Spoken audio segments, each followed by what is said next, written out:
This is Imam Walid Hakim. I'm here in Arctic Norway. We just finished our Taraweeh Salah. The masjid is this way. You've heard about the midnight sun before, but I'm actually going to show it to you now. So this is it right behind me, as you see over here. It's just gonna touch the mountain. It will look like a sunset, but at this time of the year we don't have a sunset. And something else that will shock you is that this is actually west, right?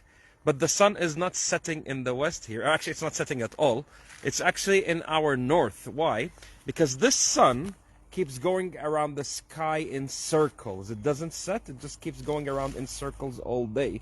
And if you look behind me as well, we have a full moon. So we have the midnight sun and we have the full moon. This midnight sun was mentioned in Surah Al-Kahf when Allah subhanahu wa ta'ala talks about the story of Zulqarnain alayhi salam, and that Allah subhanahu wa ta'ala gave him abilities to travel as far in the earth in the east and as far in the west.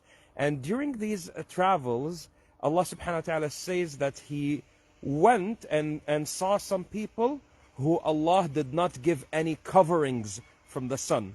At that time when it was revealed, the scholars of tafsir have not seen this phenomena because they haven't traveled to these extreme parts of the world. If you're in the Arctic, in some places, if I didn't have these mountains, you would see the sun all day, all night. Someone say, how do you fast over here if you don't have sunset or sunrise? What do you do exactly? Now, of course, there are several fatwas, but the Muslims gathered together and they wanted to choose something that unifies them in this region. So they follow the fatwa that came from Al-Azhar about following Mecca time. So we follow Mecca time, so that's why when we break our fasting, the sun is in front of us. And some of you say it's haram. Well, the sun doesn't set, so what do you want us to do exactly?